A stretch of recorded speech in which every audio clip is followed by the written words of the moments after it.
there's several comments here in the comment section. People are wanting some information on the blood types. There's a lot of stuff out there coming out about the blood types, about certain blood types being not from Earth, being from other planets. Type O negative, I think it is they're saying is not from Earth.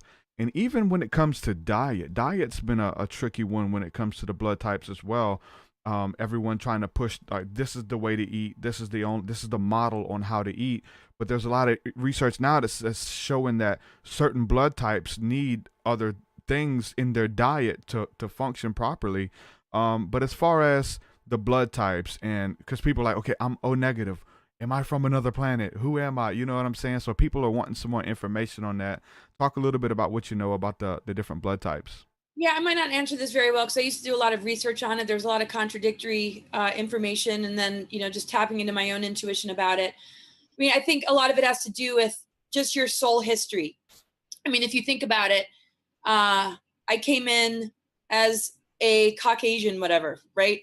But it doesn't mean I didn't have lifetimes where I was African American or Native American or some other race, right? So just because I came in this form and this body doesn't completely give my soul history as far as what my form has been.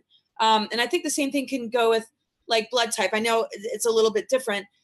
I think it has more to do with what you've grown accustomed to and what your blood has become. If you've incarnated on the earth for a really, really long time, or if you're kind of tracking back to a previous lifetime where you're on earth, but was off planet for a while, based on the frequency that you came in and chose to carry, you're going to have that blood type. Everybody has galactic ET-DNA, but what are the conditions of our past lives and our past experience that is going to give us, that imprint? So, like when reading past lives and stuff, people, are from all over the place. But when you look at an astrology chart, the South Node gives us an idea of maybe like the themes of the past 5 lifetimes, the things that you've sort of repeated, the patterns that you've repeated for quite some time that you come in with. That's an energy signature. Then your North Node is, well, where do you need to take it in order to evolve, in order to do what you came here to do? So everybody's going to have a different South Node. It's going to have different conditions. But just because their last 5 lifetimes was like that doesn't mean that the 10 before it weren't drastically different. So just because somebody has O negative in this lifetime doesn't mean that they didn't experience an earth blood type, that grounded them much more to the earth. Maybe they left for a while in their last 5 lifetimes, they were off planet and it morphed their blood into like an O negative. I mean, that's kind of a theory, right? I have no proof on that.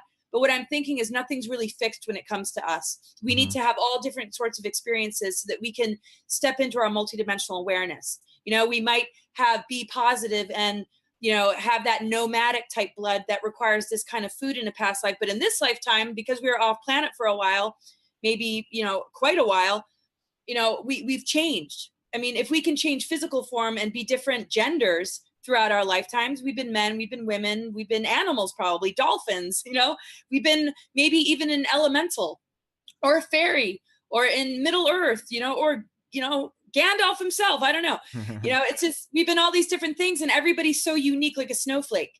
There's no real, I think, general way that one can put it. But I would say that just because you came in with a particular blood type doesn't mean that's the only thing you've ever carried throughout your history.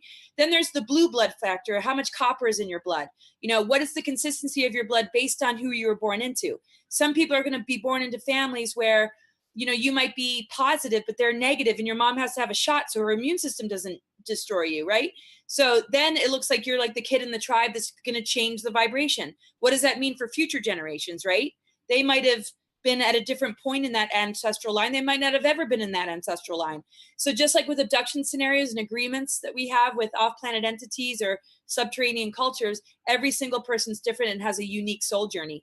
And that's, I guess, a really complicated way to answer it. But the negative tends to be related to off-planet stuff.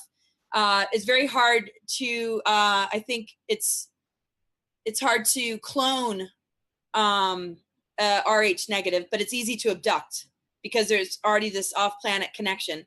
I think the positives are easier to clone because they're more earth-based. I don't know. But again, our consciousness is always much bigger than our physicality. Yeah, there, what I was going to say, one more thing on this. I think I lost my train of thought, but yeah, the food thing. That's what's so ridiculous about certain people that eat a certain way. You know, when they get in your face about it, like vegans, or you know, it's just like, just hush it already. You sound like you're like a cult leader here.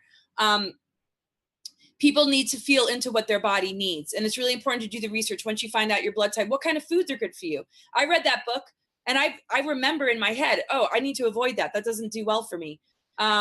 Yeah, so I think it's just kind of a mixed bag. But if you're Rh negative, I think you're going to be relating more to something off planet. But I wouldn't say that necessarily means you've never had Earth-based lifetimes. But at the same time, you might never have. But everybody's different. I've seen all sorts of things. I've been doing readings for 20 years. It's like, oh, you were on Earth for this long, and then you took off. You've been gone for a while, now you're back. But see, I don't do blood tests, so it's not like, you know, I'm comparing it, and I have like the science of it all figured out. But just because of the randomness with everything else, and the fact that we can be different genders and different, you know, and manifest and incarnate in all these different forms, I wouldn't say that whatever we are, we always have been. But I think our soul has been consistent. Like, I know I've been on this mission for thousands of years. I've taken different forms though, but I've had the same mission. And I think as a humanity, we all carry a very similar mission. It's to be sovereign, to be able to be fully all that we are, to help this earth to move into higher earth energies. So I don't have a mission that's unusual at all. Yeah. It's just I'm awakened to it just like you.